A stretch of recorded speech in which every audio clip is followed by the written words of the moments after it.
I'm going to attempt to quickly discuss what consciousness is and discuss whether we have a consciousness that is separate to ourselves and our bodies, or whether our bodies and our minds are actually what make us conscious. Sorry for the darkness, as it were. It's just that that's the way it has to be right now. So yeah, first off, where the hell do I begin? How do I describe what's conscious? As far as I'm aware, a conscious being is something that is consciously aware, so is aware of its own existence, and aware of maybe the existence of other things that might be an expansion of. But I'd say that consciousness is basically an awareness of your own existence and like a continual awareness of self kind of thing, not just an awareness that you exist. Just an awareness of your own existence. For example, a fly may or may not be conscious depending on how you perceive that awareness. So you could argue that a fly is just a reactive animal, which, its brain is programmed to react on instinct, but it has no self-awareness perhaps. But I don't know enough about flies to say that that's true.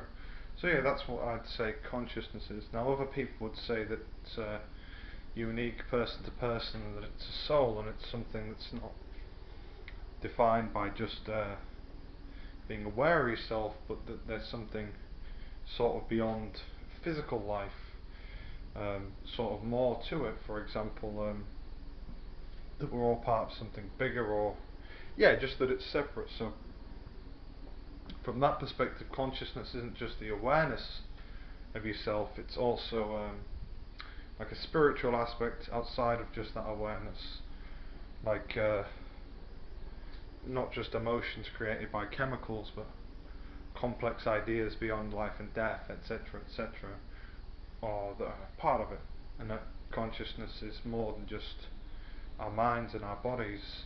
That consciousness has its root essentially, I guess, in the ether or in God, or externally, essentially. That's the idea, or that our souls are internal to here, but they're not. It's not our body that makes them as such. So yeah, that's a loose definition of consciousness. Then there's an idea of, for example, shared consciousness. The idea that, for example, inanimate objects may be conscious by their own existence. Anything that exists is part of the conscious world, and it's like, for example, check this out. This is part of the universe. If we believe that the real world exists and its physicalities exist, this bottle here is part of the universe. Now, whether I believe this is conscious or not individually, that doesn't change whether the universe itself is conscious. If I'm conscious and part of the universe, I guess the theory goes that the entire universe is kind of one consciousness, even this, the atoms in it, something beyond what we believe is conscious. So when I hit myself with that bottle there, that was the universe interacting with itself in a greater picture, rather than just me hitting myself with a bottle. I mean, it was me hitting myself with a bottle from an individual aspect, but from a larger aspect, it's a part of the universe interacting, and we don't have to do jack shit, it's just kind of happening. So I guess the idea of global consciousness is already true if you believe in reality, but it doesn't mean that anyone else is aware of themselves or anything else is self-aware. You don't know that for certain as such. So yeah, there's a few things in consciousness essentially. Now, there's a few ways of looking at this. There's the, as I say, the spiritual belief that consciousness is something external, and I can see where that makes sense. I've had trips before where I felt like that universe to universe interaction, the feeling that everything's constantly dying and being reborn, and kind of the feeling of Taoism, like the dualities, that things and their parallels or their opposites are constantly in interaction. I wouldn't say it's in conflict with each other, because they couldn't exist completely in conflict. More that they're in stalemate, equilibrium, like a chemical equilibrium. You know, I'd say there's like a force equilibrium, a conscious equilibrium. All forces seem to meet some kind of equilibrium, rather than just chemical forces. I think all psychological components, all spiritual components. I believe in the idea of Taoist duality, somewhat. However, there's something beyond that. I kind of believe that consciousness could be just part of the machinery. It could just be a biological mechanism. My reason for believing this is that the same drugs that led me to feel the force on force interaction and other drugs have altered me so drastically from my last perception that they've made me an entirely different person temporarily. Every experience I have that's, you know, a strong experience, say if I were to watch a small child get tortured now, that would very quickly change my psychological composure. All kinds of chemicals would be flying around, and these chemicals are altering me on a biological scale. I don't believe that's anything to do with a soul or individual consciousness, and that shows me that biologically I'm connected to my conscious, and biological mechanisms interfere with my consciousness. I don't necessarily believe that there's anything else other than just biological mechanisms. There's not necessarily anything outside of that. But then there's the whole issue of when we die, where do we go? Is the brain strong enough as a physical, biological mechanism to manifest its own conscious somewhere else? Possibly. I believe that it's possible that the idea of nirvana and the idea of rebirth is still real, and that your consciousness is strong enough to not die as such, but I don't believe that consciousness comes about from mysticality in itself, and I don't believe that consciousness can't necessarily be manipulated by biological systems. And I think it is something that's a birth of biological systems. The reason I thought this is because I thought to myself, alright, if the entire universe is conscious, then that means atoms are conscious, and that means that say example, my hand is conscious. Now, this isn't necessarily true. I don't feel that it's true. The reason for this and the argument against this is that, for example, parts of a car are parts of a car, but they can't drive you without being together. And I think that's the same with consciousness. I think it's about the way that the brain is composed and the biological system is composed is what makes you conscious. I don't think that if you cut my head off, I'm necessarily going to be conscious anymore. So that's an argument for the biological nature of consciousness. And also, yeah, just parts of a car, you know. Those car parts, once they fall off and the engine falls off, you can't just turn that wheel that's not attached to a vehicle and expect to move at 110 miles an hour. That's not how it works. So in the same thing, it doesn't mean that the atoms themselves are conscious, but what they make becomes conscious. So I am conscious as a result of atoms that make me, but the atoms aren't conscious as a result of existence, is what I'm saying, basically. So that leads me to believe that we will eventually crack the human mind and realise that it's all just electronic impulses. This is where consciousness gets weirder.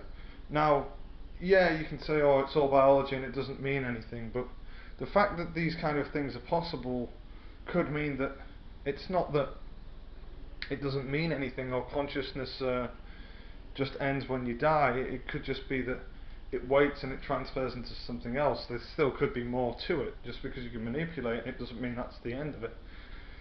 For example, it might just mean that God isn't some big bearded guy. Maybe though, in the clouds, I don't know why God's been portrayed as that. God could be a woman, a fucking frog, or anything, but I don't know, the artist depicted that God was some gigantic fucking bearded man. Although God is known as the Father, so it's, I suppose, a patriarchal religion of itself anyway. He is the father of Jesus, so I guess he is some old dude. Or he's at least male, actually. But then Gaia. Anyways, that's shut the fuck up.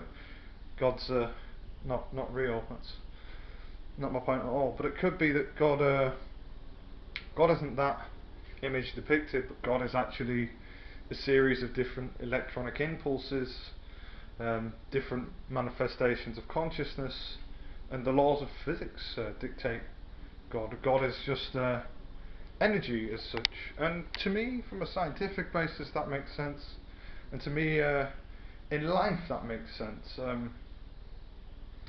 Forces on forces, that force on force interaction makes a lot of sense to me, and I've seen it in plenty of trips, and I can demonstrate that now. Force on force interaction. Let's do a bit of the old martial arts, shall we? If we can, that'd be great. So here I have the microwave, and I have my bottle on the microwave. Me moving this, doing anything with it, is a force on force interaction. Now if I want to get it to do a certain thing, I have to do a certain thing to it. So for example, if an ape wants to get water out of this, it doesn't necessarily know there's water of it, or if a child wants to get water out of it, it doesn't necessarily know there's water in it. This sound indicates to me that there's some kind of liquid to it. I can feel the weight. I know what this is. I know this contains some kind of liquid, or it's meant to. But a child, for example, doesn't, so they need to play around with this and kind of sort this out, and eventually they might open it and go, oh wow, it made that sound, and that's probably how babies learn. I'm not a neuroscientist, but that's what I guess. And yeah, child learns about the water, and that's I think that's what's going to happen in neuroscience and such. We're just playing around until we find out what happens. Same with the laws of physics. Now, me being a fully grown adult, I already know what this is. I am God. This force on force interaction can be shown. I pour this damn filthy water out and refill it with a tap because I'm the God of this environment right now, or etc. etc. And that goes to another thing, is the will to keep going, God. Will there ever be a point where we stop, or will we just find out that actually you can keep on going and doing things forever, and there's no end, providing that you have a will to continue? Because I think if you develop technologies that explore consciousness, there may become a limit after a few million years of exploring every single concept, where the only concept left is, do you have the will to continue, and is your will stronger than the other will? This is the force on force thing. The will to die meeting the will to survive. 2 million years, who's going to win? So yeah, consciousness to me can be manipulated through a biological mechanism. I don't think that's all there is to it, but I think it can be altered, and that's what it is. Well, no, I think that's all there is to consciousness, is just biological and electrical impulses dictate consciousness. But the universe itself, I think, will never change and will always be a thing of force on force. Even if you change the physical laws of this one, or the psychological laws of this one, I believe that the universe will always be a force on force interaction, and life itself and the way that consciousness interacts with its environment will always be force on force, whether consciousness is a manifestation of electronic impulses or if it's something else. That's all I'll have to say on the matter. It got a bit convoluted, it got kind of out of context of what it was supposed to be, I think. But yeah, I tried my best. That's my basic understanding of it. Understand that I'm still that baby fumbling around in the dark looking for consciousness. No, I'm not. I'm like kind of a child waiting to become a teenager with it. Anyway, that was the video on consciousness. Hope you enjoyed it, and yeah, thanks for watching.